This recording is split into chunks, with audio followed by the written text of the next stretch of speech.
Okay प्यारे बच्चों, अब ये कुछ इम्पॉर्टेंट डेफिनेशंस हैं रिलेटेड टू मैग्नेटिज़्म। ठीक है, तो यहाँ पे डियर स्टूडेंट्स पहला डेफिनेशन जो हम देख रहे हैं वो है मैग्नेटाइजेशन। मैग्नेटाइजेशन का सिंबल मैं यूज़ कर रहा हूँ mz। ठीक है, ये एक वेक्टर क्वांटिटी होती है। वैसे तो अलग अलग बुक्स में अलग अलग सिंबल्स का यूज़ किया गया है, पर मैं mz का यूज़ कर रहा हूँ। ठीक है, फॉर मैग्नेटाइजेशन। अब मैग्नेटाइजेशन होता क्या है, उसकी डेफिनेशन यहाँ लिखी है, चलिए पढ़ते हैं। The net magnetic dipole moment per unit volume of a material is called as magnetization. ठीक है, और नोट भी पढ़ लेते हैं। Magnetization basically represents the extent to which a material is magnetized, कि कोई मटीरियल कितना ज़्यादा मैग्नेटाइज हो गया। एक्सटर्नल फील्ड के अंदर आने के बाद कोई मटीरियल कितना ज़्यादा मैग्नेटाइज हो जा रहा है ना। अगर कोई मटेरियल ज़्यादा मैग्नेटाइज हो जा रहा है तो हम बोलेंगे उसका मैग्नेटाइजेशन ज़्यादा है, और अगर कोई मटेरियल कम मैग्नेटाइज हो पा रहा है तो हम बोलेंगे उसका मैग्नेटाइजेशन कम है। तो हम डेफिनेशन पे आते हैं। Net magnetic dipole moment per unit volume is called as magnetization. यानी इसको मैथमेटिकली अगर मैं लिखूं तो magnetization is nothing but net magnetic moment per unit volume. अब जिधर इसकी दिशा होगी उधर ही मैग्नेटाइजेशन की भी दिशा होगी। ठीक है, तो इसको थोड़ा सा समझने की कोशिश करते हैं डियर स्टूडेंट्स। आपको याद होगा कि हमने 3 टाइप के मटेरियल्स लिए थे, डाया, पैरा और फेरो, और इनको हमने एक्सटर्नल फील्ड के अंदर में रखा था। तो ये हमारा क्या था, एक्सटर्नल फील्ड था। एक्सटर्नल फील्ड की दिशा में एक सिंगल एरो से दिखा रहा हूँ। तो ये हमारा एक्सटर्नल फील्ड था जिसको मैं B0 बोल रहा हूँ फ़िलहाल, है ना। मान लीजिए जब ये मटेरियल नहीं था वहाँ पे वैक्यूम था। तो एक्सटर्नल फील्ड की दिशा इन तीनों केस में किधर होगी, नॉर्थ से साउथ, नॉर्थ से साउथ और नॉर्थ से साउथ। ठीक है, अब हमको पता है कि एक्सटर्नल फील्ड में रखने के बाद मटेरियल मैग्नेटाइज होने लगता है, यानी उसके डाइपोल्स अलाइन होने लगते हैं। डाया में हमने देखा था कि डाया के जो डाइपोल्स हैं वो जो एटॉमिक डाइपोल्स हैं, है ना, हर एटम का एक डाइपोल मोमेंट है। तो छोटे छोटे जो एटॉमिक डाइपोल्स हैं, इन सब के डाइपोल मोमेंट एक्सटर्नल फील्ड के ऑपोजिट अलाइन होना शुरू हो जाएंगे। तो इन सबको कंबाइन कर देंगे तो हमको एक नेट मैग्नेटिक मोमेंट मिलेगा। तो ये है dear students net magnetic moment. किस केस में, डाया के केस में। तो डाया के केस में जो नेट मैग्नेटिक मोमेंट होता है वो एक्सटर्नल फील्ड के ऑपोजिट होता है ना। पर पैरा में जो नेट मैग्नेटिक मोमेंट होता है डियर स्टूडेंट्स वो एक्सटर्नल फील्ड के अलॉन्ग होता है, यानी कि in the direction of external field वो मैग्नेटाइज हो जाएगा। और डाया भी मैग्नेटाइज होगा पर वो ऑपोजिट सेंस में मैग्नेटाइज होगा। तो डाया जो है वो भी मैग्नेटाइज हो रहा है, पैरा जो है वो भी मैग्नेटाइज हो रहा है। बस फ़र्क ये है कि डाया जो है एक्सटर्नल फील्ड के ऑपोजिट सेंस में मैग्नेटाइज हो रहा है, और पैरा जो है वो एक्सटर्नल फील्ड के ही अलॉन्ग मैग्नेटाइज हो रहा है। ठीक है, और फेरो भी क्या होगा, फेरो में तो हमको पता है कि एकदम डोमेन स्ट्रक्चर है और ये हैवीली मैग्नेटाइज हो जाएगा। ठीक है, तो इसका नेट मैग्नेटिक मोमेंट बहुत ही ज़्यादा होगा। बड़ा एरो दिखा रहा हूँ मैं ये बताने के लिए कि इसका नेट मैग्नेटिक मोमेंट काफ़ी ज़्यादा है। ठीक है, तो dear students net magnetic moment per unit volume of this material, जो भी मटेरियल हम चूज़ कर रहे हैं तो उसमें net magnetic moment per unit volume जिसका जितना ज़्यादा होगा उसका मैग्नेटाइजेशन उतना ज़्यादा होगा। तो अगर मैं पैरा और फेरो को कंपेयर करूँ तो किसका net magnetic moment per unit volume ज़्यादा है, फेरो का ज़्यादा है, तो फेरो का मैग्नेटाइजेशन ज़्यादा होगा। ठीक है, तो वही चीज़ मैंने यहाँ लिखी है dear students. Net magnetic moment per unit volume of a material is called as the magnetization of the material, कि मटेरियल कितना मैग्नेटाइज हुआ है। तो मटेरियल के अंदर नेट मैग्नेटिक मोमेंट जितना ज़्यादा क्रिएट होगा उतना ज़्यादा उसका मैग्नेटाइजेशन होगा, है ना, पर यूनिट वॉल्यूम। तो अब ये जो मैग्नेटाइजेशन है ना, इसकी दिशा क्या होगी डिस्टेंस, तो जिधर मैग्नेटिक मोमेंट की दिशा होगी उधर ही मैग्नेटाइजेशन की दिशा होगी। तो फॉर एग्जांपल पहले केस में हमारा जो मैग्नेटाइजेशन है उसकी दिशा किधर होगी, हाँ जी, तो पहले केस में हमारा मैग्नेटाइजेशन उधर ही होगा जिधर नेट मैग्नेटिक मोमेंट है ना। दूसरे केस में, पैरा के केस में भी हमारा मैग्नेटाइजेशन की दिशा किधर होगी, जिधर मैग्नेटिक मोमेंट है, नेट मैग्नेटिक मोमेंट है। और यहाँ भी हमारे मैग्नेटाइजेशन की दिशा किधर होगी, जिधर नेट मैग्नेटिक मोमेंट है ना। तो वही मैं बताना चाहता कि जिधर नेट मैग्नेटिक मोमेंट की दिशा होगी उधर ही हमारे मैग्नेटाइजेशन की भी दिशा होगी। अब अगर हम इसके यूनिट की बात करें तो क्या आप मुझे बता सकते हैं कि मैग्नेटाइजेशन का ऐसा यूनिट क्या होगा। तो देखिए ऊपर मैग्नेटिक मोमेंट है, और मैग्नेटिक मोमेंट के लिए हमको पता है I इंटू ए होता है, यानी करंट इंटू एरिया, यानी एम्पियर इंटू मीटर स्क्वायर, और नीचे वॉल्यूम के लिए हम क्या लिखेंगे, मीटर क्यूब। तो क्या होगा इसमें, ये पूरा का पूरा कट जाएगा, नीचे में एक वो बचेगा, तो this gives us what, ampere per metre. इसको आप ऐसा लिखिए या एम्पियर पर मीटर ऐसा लिखिए। This is the SI unit for magnetization. ये हो गया मैग्नेटाइजेशन का SI यूनिट। ठीक है, तो एक फार्मूला तो मैग्नेटाइजेशन का ये हो गया। मैग्नेटाइजेशन का एक फार्मूला और है डिस्टेंस, वो भी मैं आपको बता देता हूँ। तो मैग्नेटाइजेशन का दूसरा फार्मूला कुछ इस प्रकार से है। मैग्नेटाइजेशन इज़, देखा गया कि it is directly proportional to the external magnetic field B0, and magnetization is inversely proportional to the temperature. तो ये बड़ा इंट्यूटिव है, आपको पढ़ के ही समझ आ रहा होगा कि एक्सटर्नल फील्ड जितना ज़्यादा होगा मटेरियल उतना ज़्यादा मैग्नेटाइज हो जाएगा। ठीक है, तो ये तो सिंपल सी बात है। और देखा गया कि टेम्परेचर अगर बढ़ाएंगे तो मैग्नेटाइजेशन घटने लगेगा। देखिए हमें पता है कि अगर किसी मैग्नेट को डीमैग्नेटाइज करना है आपको, है ना, कोई मैग्नेट है, आप चाहते हैं कि वो अपनी प्रॉपर्टी लूज़ कर दे, वो अपनी मैग्नेटिक प्रॉपर्टीज लूज़ कर दे, तो उसके लिए अलग अलग मेथड्स हैं। एक मेथड तो ये है कि आप हैमरिंग कीजिए, हथौड़ी से मारिए उस मैग्नेट को, तो उससे क्या होगा कि वो अपनी मैग्नेटिक प्रॉपर्टी लूज़ करने लगेगा। या दूसरा मेथड क्या है, दूसरा मेथड ये है कि आप हीट कीजिए, जो भी मैग्नेट है उसको आप हीट करेंगे डिस्टेंस, जैसे जैसे उसका टेम्परेचर बढ़ेगा वैसे वैसे वो अपनी मैग्नेटिक प्रॉपर्टी लूज़ करने लगेगा। तो वही यहाँ पे हो रहा है कि टेम्परेचर के बढ़ाने से मैग्नेटाइजेशन घटने लगता है, यानी वो मैग्नेटिक प्रॉपर्टी लूज़ करने लगता है वो मैग्नेट अपना। ठीक है, तो ये दो फैक्टर्स है, दोनों को कंबाइन कर देते हैं। तो magnetization is directly proportional to B0 upon T, और यहाँ पे एक कांस्टेंट ऑफ प्रोपोर्शनैलिटी ले लेते हैं हम डियर स्टूडेंट्स। तो ये कुछ ऐसा हो जाएगा, magnetization is equal to C into B external upon temperature. ठीक है, दिस इज़ अनदर फार्मूला। और यहाँ पे C is called as Curie constant. ठीक है, क्यूरीज कांस्टेंट। ठीक है, तो ये एक दूसरा फार्मूला है जो आपको ध्यान में रखना है डिस्टेंस। तो चलिए इसके पहले कि हम आगे बढ़ें, मैं पहले यहाँ तक आपको कॉपी करवा देता हूँ। तो पहले आप पॉज करके डिस्टेंस ये कॉपी कर लेंगे। ठीक है, एक बार ये कॉपी हो जाए तो फिर उसके बाद आप पॉज करके ये कॉपी कर लेंगे, और एक बार ये कॉपी हो जाए तो उसके बाद आप डिस्टेंस पॉज करके, अगर ये आप कॉपी करना चाहते हैं तो ये भी आप पॉज करके कॉपी कर सकते हैं। ठीक है, तो उम्मीद है आपने ये कॉपी कर लिया होगा। तो चलिए हम बढ़ते हैं अपने अगले टॉपिक की ओर। तो अगला जो हमारा डेफिनेशन सामने आ रहा है वो है मैग्नेटिक इंटेंसिटी। मैग्नेटिक इंटेंसिटी जो होता है उसका सिंबल अलग अलग बुक्स में अलग अलग सिंबल है, मैं यूज़ कर रहा हूँ H। ठीक है, ये भी एक वेक्टर क्वांटिटी होता है डियर स्टूडेंट्स। आइए इसकी डेफिनेशन पढ़ते हैं। तो कह रहा है डेफिनेशन कि the capability of magnetizing field to magnetize a material is called as magnetic intensity. अच्छा, यहाँ पे मैं एक बात बता दूँ आपको, capability of magnetizing field. Now what is this magnetizing field? तो याद रखिएगा कि एक्सटर्नल फील्ड को ही हम मैग्नेटाइजिंग फील्ड बोलते हैं, क्योंकि मटेरियल को मैग्नेटाइज करने के पीछे किसका हाथ होता है? एक्सटर्नल फील्ड का हाथ होता है ना। तो एक्सटर्नल फील्ड को ही हम मैग्नेटाइजिंग फील्ड बोलते हैं। ठीक है, so the capability of magnetizing field to magnetize a material is called as magnetic intensity, यानी एक्सटर्नल फील्ड की स्ट्रेंथ है ना। ये आप देखिए ना, नोट में पढ़िए आप, नोट क्या बता रहे हैं हमें कि मैग्नेटिक इंटेंसिटी क्या रिप्रेजेंट करता है? It basically represents the strength of external magnetic field.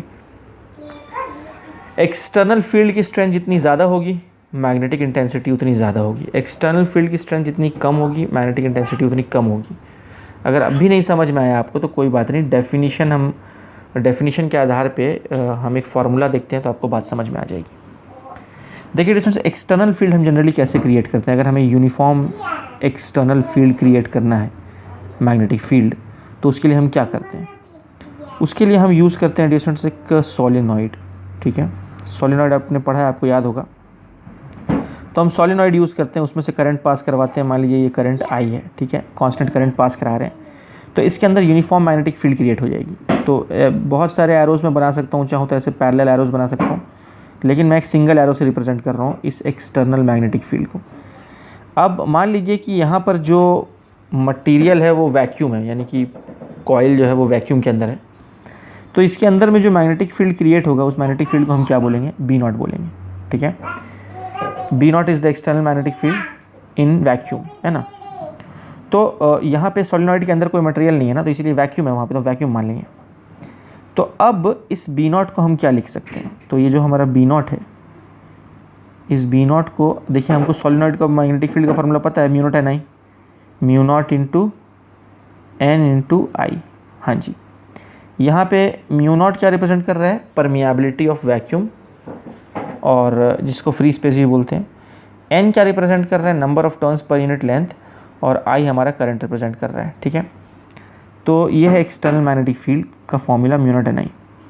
अब यहाँ पे एन इंटू आई जो है, इसी को हम बोलते हैं मैग्नेटिक इंटेंसिटी। ठीक है, तो एन इंटू आई के जगह पर ही मैं लिख दूंगा एच। ठीक है, और इसको वेक्टर फॉर्म में भी हम लिख सकते हैं इस तरह से, इधर मैं एरो देता हूँ और यहाँ पे एरो दे देता हूँ। ठीक है, तो यहाँ से मैं बोल सकता हूँ कि जो एक्सटर्नल मैग्नेटिक फील्ड है उसको हम बोल सकते हैं म्यू नॉट इंटू एच। तो एच एक वेक्टर क्वांटिटी हो गई है ना, तो एच की दिशा किधर होगी, जिधर बी नॉट की दिशा है। ठीक है, सो सिंपल। तो B naught is mu naught into H, और H is equal to N I है ना। तो दूसरा हम ये भी बोल सकते हैं कि एच किसके बराबर हो गया, तो ये बेसिकली हमने एन आई की जगह पर एच लिखा था। तो और also we can say that magnetic intensity is nothing but N into I.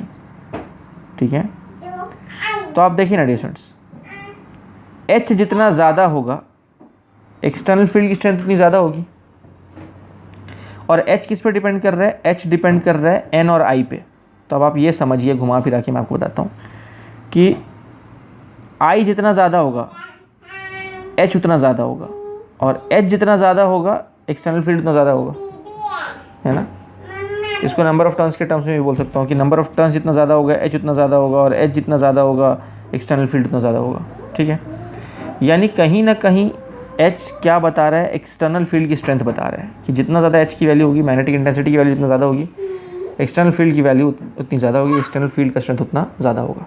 ठीक है, तो उम्मीद है कि आपको ये बात समझ में आई होगी।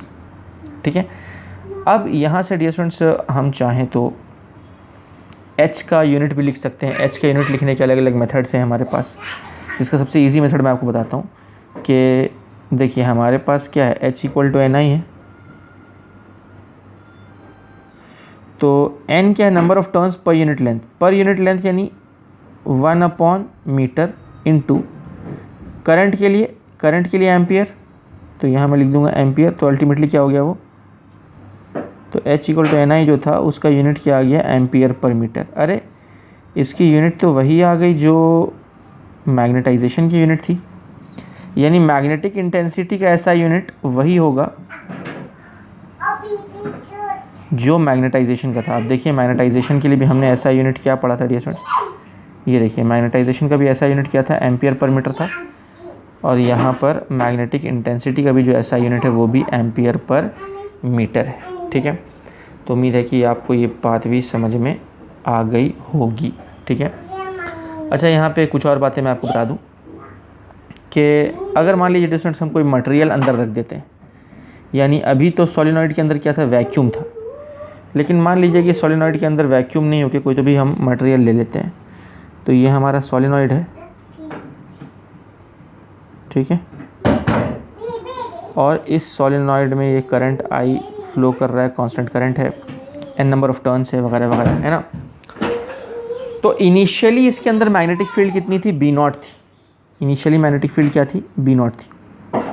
तो वो मैं यहाँ दिखा देता हूँ, इनिशियली मैग्नेटिक फील्ड क्या थी, बी नॉट थी। लेकिन बाद में हमने क्या किया, अंदर में एक मटेरियल ला के रख दिया। तो बाद में हम क्या कर रहे हैं, फिर से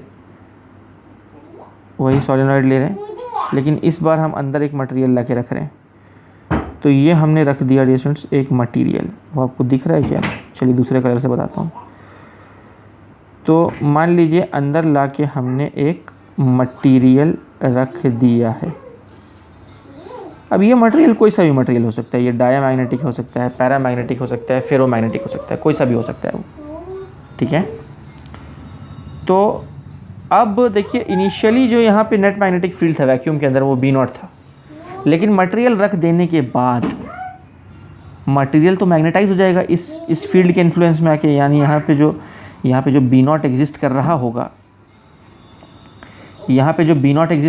इस बी नॉट के इन्फ्लुएंस में आके वो मटेरियल मैग्नेटाइज हो जाएगा।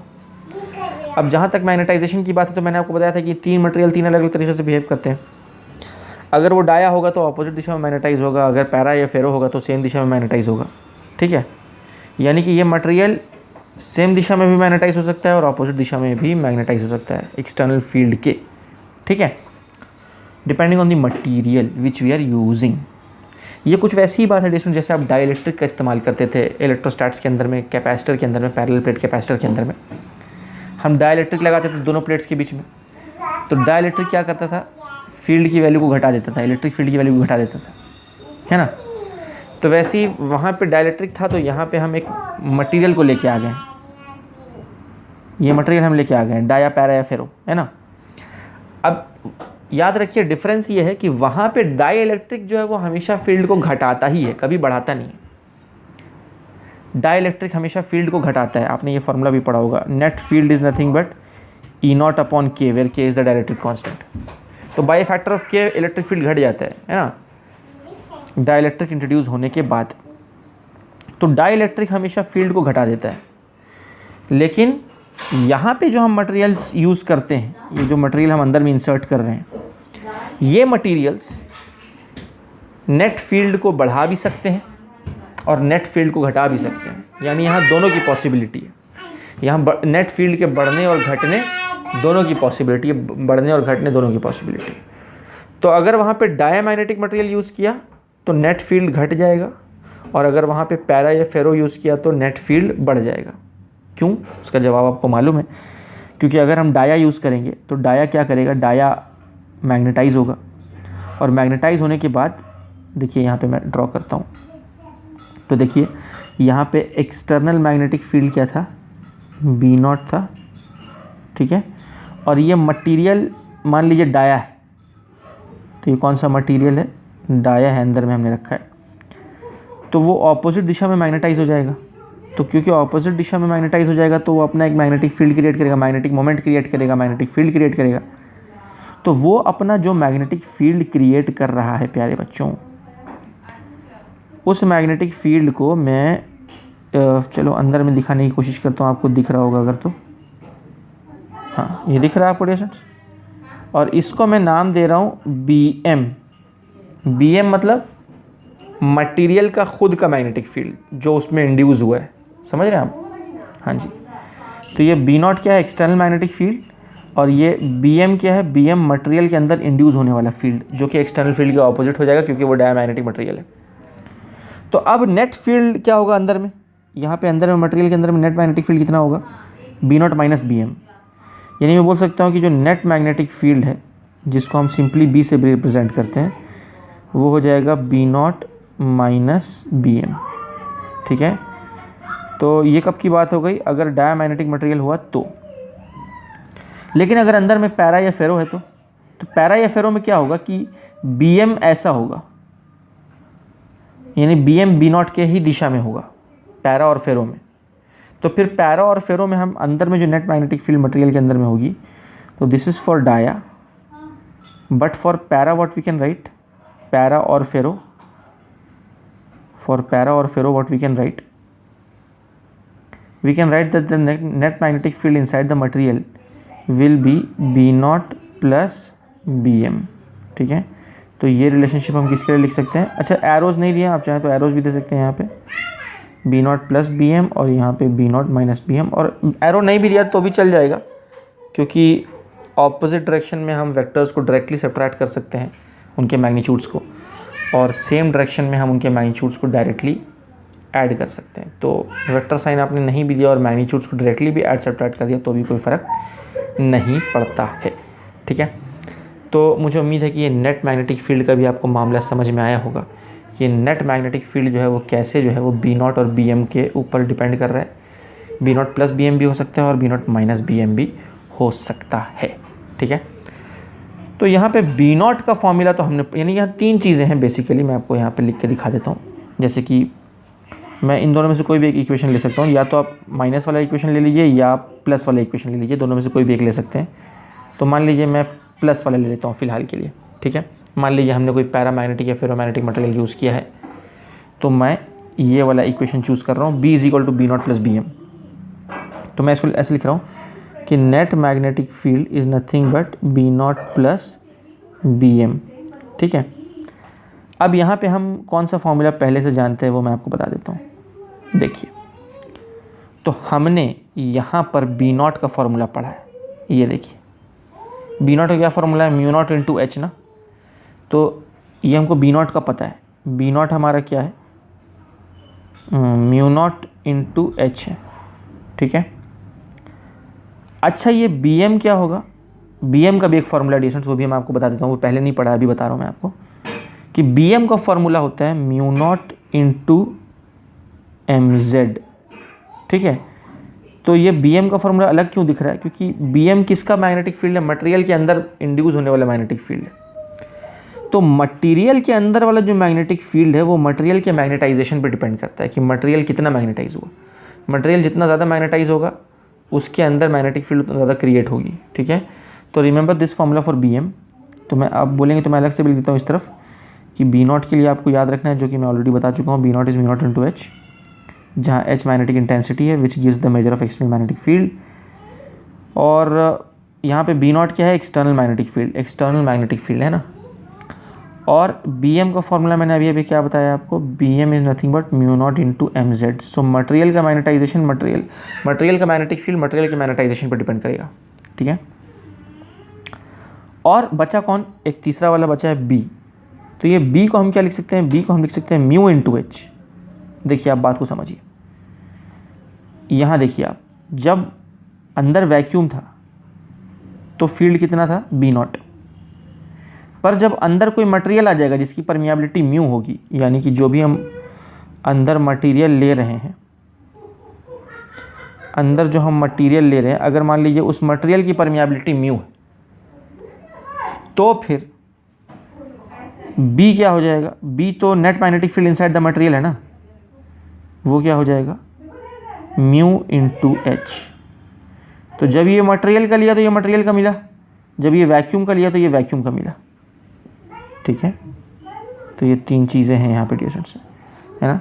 मैं लिख भी देता हूँ कि यहाँ पे B is representing net magnetic field inside the material. Material को शॉर्टकट में ऐसा लिख रहा हूँ M/L मटेरियल। और BM क्या है, induced magnetic field, induced magnetic field in the material. ठीक है, और बी नॉट क्या है, external magnetic field. B naught is the external magnetic field. ठीक है, तो ये एक्सटर्नल है, ये इंड्यूस्ड है, और ये हमारा नेट मैग्नेटिक फील्ड है जो इन दोनों के एडिशन से या सब्ट्रैक्शन से मिलता है। ठीक है, तो उम्मीद है कि ये बात आपको समझ में आएगी। म्यू की अगर हम बात करें तो म्यू बेसिकली हमारा तीन टाइप का होता है, जैसे आपने वहाँ भी पढ़ा है रिएक्शंस। आपने इलेक्ट्रोस्टैटिक्स में भी तो पढ़ा था ना बाबा, इलेक्ट्रिक फील्ड के लिए क्या पढ़ा था आपने, कि अगर मान लीजिए यहाँ पे कोई चार्ज है प्लस क्यू, ठीक है, और इससे मतलब आर दूरी पर हमको यहाँ पर इस पॉइंट पर इलेक्ट्रिक फील्ड का पता लगाना है। तो इस पॉइंट पर इलेक्ट्रिक फील्ड का अगर हमें पता लगाना है, तो अगर यहाँ पे आसपास मीडियम वैक्यूम है तो हम फार्मूला क्या यूज़ करते हैं, KQ/R², यानी 4πε0 Q/R², ये यूज़ करते हैं हम। लेकिन अगर मान लीजिए यहाँ पे कोई तो भी दूसरा मीडियम है जिसकी कुछ तो भी परमिटिविटी एप्सिलॉन होगी, तो फिर उस केस में इसको E0 बोल देता हूँ, और E हमारा क्या होगा, 1/4πε Q/R², अगर कोई मीडियम है तो आपको याद होगा कि यहाँ पर हमने ε0 को क्या बोला था, परमिटिविटी ऑफ फ्री स्पेस और वैक्यूम। तो ये परमिटिविटी ऑफ वैक्यूम था। एप्सिलॉन क्या था, परमिटिविटी ऑफ मीडियम था, परमिटिविटी ऑफ मीडियम।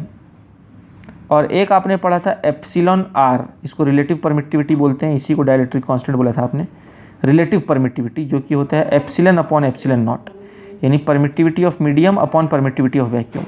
देखिए परमिटिविटी ऑफ मीडियम को कभी कभी εm भी लिखते हैं, लेकिन मैं ये प्रेफर करता हूँ। कुछ नहीं लिखा है यहाँ पे सफिक्स, मतलब वो किसका परमिटिविटी है, मीडियम का। तो ये मीडियम का परमिटिविटी है, ये वैक्यूम का परमिटिविटी है, और ये रिलेटिव परमिटिविटी है, इसको डाइलेक्ट्रिक कांस्टेंट बोलते हैं। तो ये ε/ε, ये तीन टाइप के एप्सिलॉन है, एक रिलेटिव, एक मीडियम का और एक वैक्यूम का। ठीक है, 3 टाइप की परमिटिविटी है। वैसी परमिएबिलिटी भी 3 टाइप की होती है। तो एक परमिएबिलिटी तो हमने कहाँ देखा, यहाँ देखा, दिस इज़ वन परमिएबिलिटी। ये परमिएबिलिटी किसका है, वैक्यूम का है। ये परमिएबिलिटी किसका है, मटेरियल का है। और एक होता है रिलेटिव परमिएबिलिटी।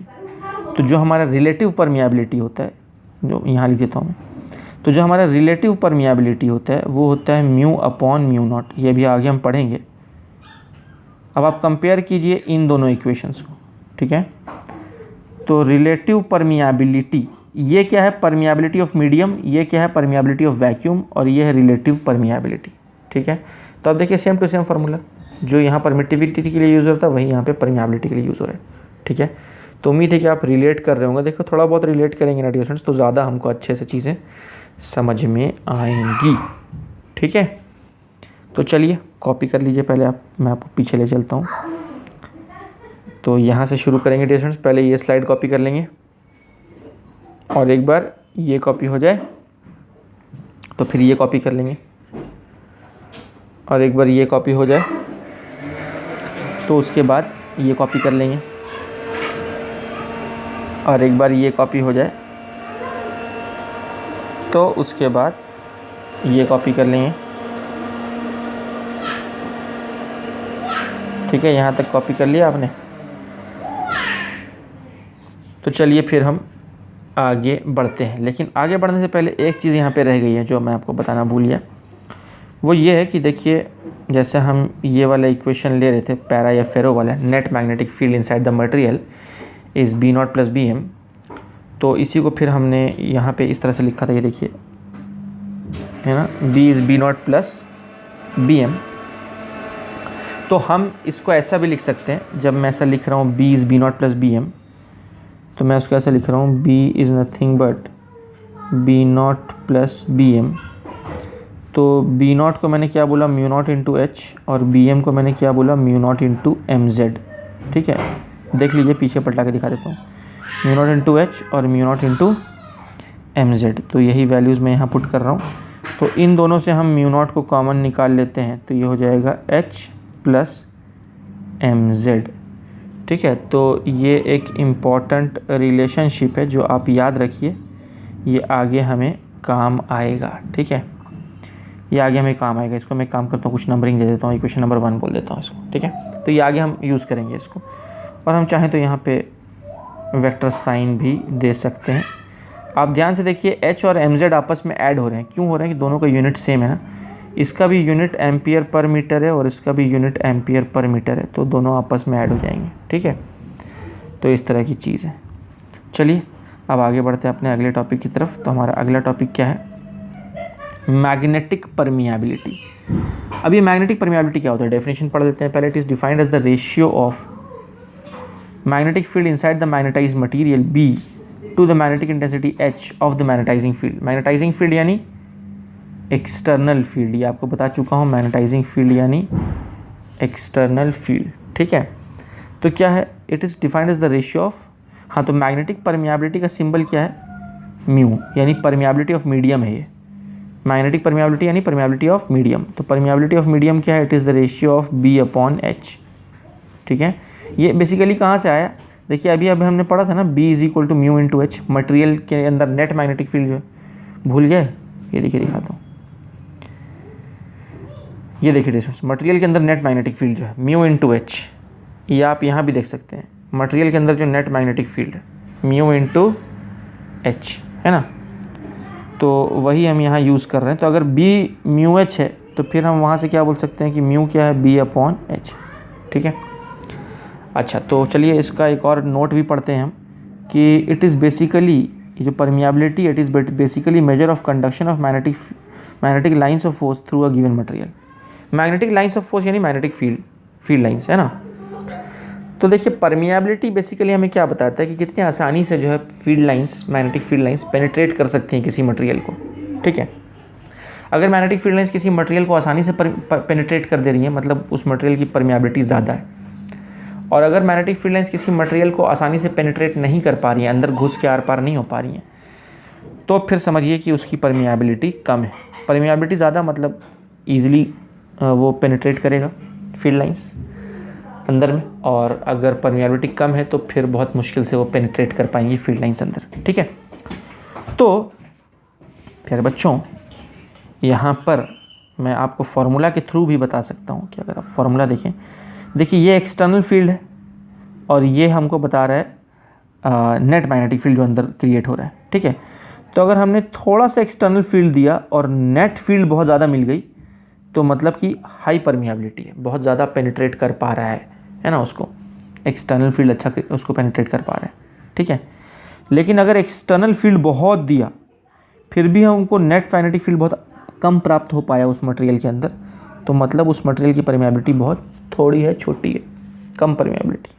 ठीक है, तो उम्मीद है कि थोड़ी बहुत बात आपको यहाँ से समझ में आ रही होगी। तो चलिए अब इसके एसआई यूनिट की भी बात कर लेते हैं। देखिए एक तो है कि ये स्केलर क्वांटिटी है, जो परमिएबिलिटी है मीडियम की, है ना, तो ये ना एक स्केलर क्वांटिटी है।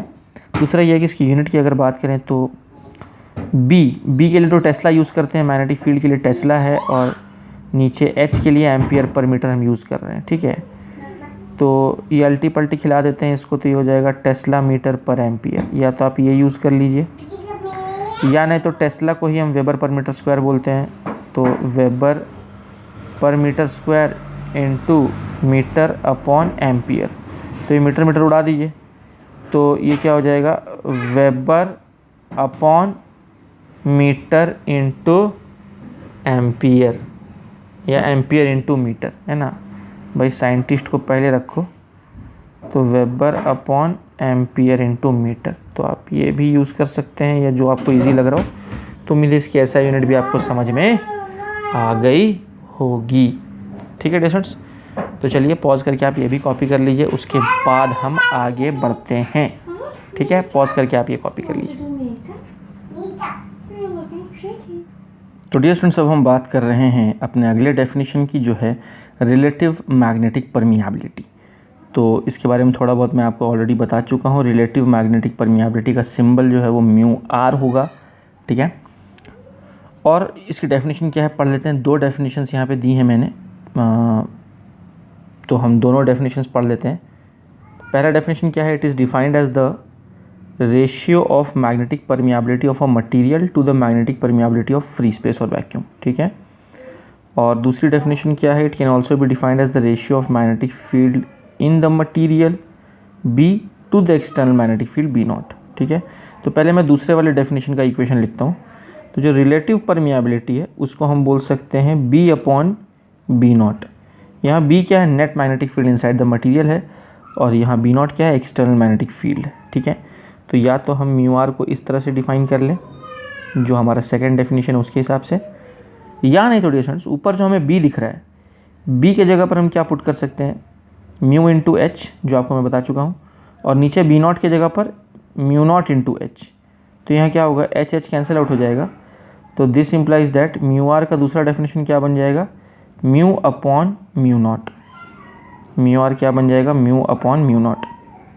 तो यहाँ पे म्यू क्या है, mu is the permeability of medium and mu naught is the permeability of vacuum और free space, and this is relative permeability.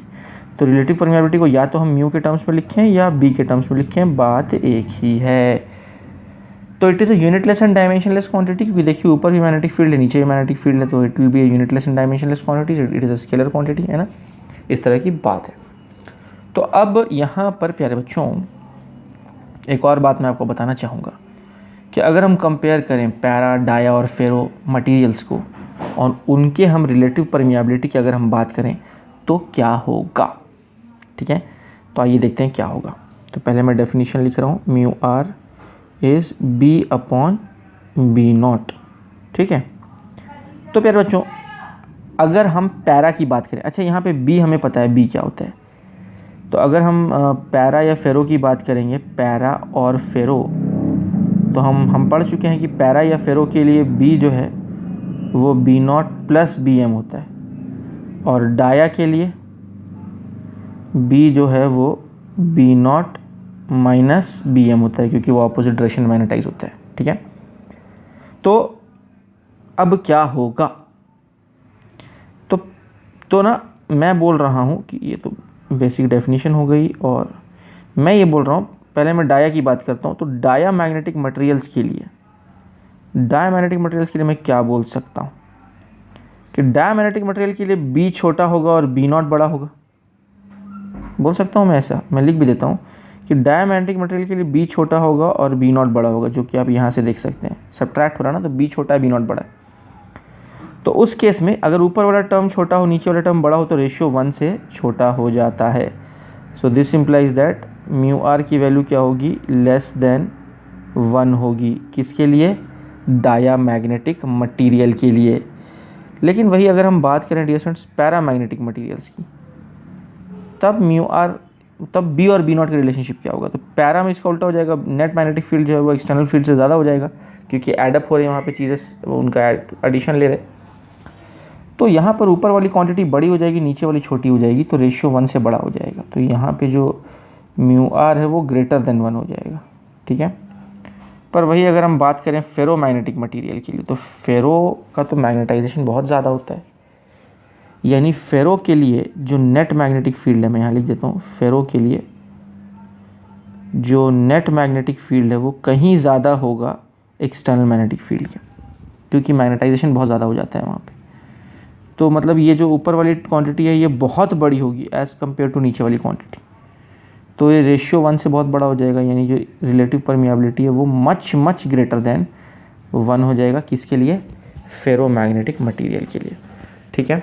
तो डाया के लिए लेस देन 1, पैरा के लिए ग्रेटर देन 1 और फेरो के लिए मच ग्रेटर देन 1। इस बात को आपको ध्यान में रखना है, ठीक है प्यारे बच्चों। तो उम्मीद है कि ये बात आपको समझ में आई होगी, ठीक है। तो आप चाहें तो पॉज करके ये कॉपी कर लेंगे, और एक बार ये कॉपी हो जाए तो उसके बाद फिर आप स्टूडेंट्स पॉज करके ये भी कॉपी कर लेंगे, ठीक है। तो उम्मीद है ये कॉपी हो गया होगा। चलिए अपने अगले हेडिंग की तरफ चलते हैं। हमारा जो अगला definition students, it is called as magnetic susceptibility. अब ये जो मैग्नेटिक ससेप्टिबिलिटी होता है, इसका सिंबल पहले हम देख लेते हैं कि इसका सिंबल क्या होगा। तो मैग्नेटिक ससेप्टिबिलिटी के लिए जो हम सिंबल यूज़ करते हैं वो होता है स्टूडेंट्स शाई एम, ठीक है। तो ये एक ग्रीक अल्फ़ाबेट है ना। ये अल्फ़ाबेट कैसा होता है मैं आपको इधर दिखाता हूँ, ये देखिए, दिस इज़ द अल्फ़ाबेट। देखिए इलेक्ट्रिक ससेप्टिबिलिटी के लिए यहाँ ई लिखते हैं और मैग्नेटिक ससेप्टिबिलिटी के लिए यहाँ एम लिखते हैं। तो ये जो सिंबल है इसको हम बोलते हैं, इस सिंबल को हम बोलते हैं CHI। अब कुछ लोग इसको बोलेंगे काई, कुछ लोग बोलेंगे चाय, है ना, जिनको चाय ज़्यादा पसंद है वो बोलेंगे चाय, है ना। कुछ लोग इसको बोलेंगे ची, कुछ लोग बोलेंगे छी।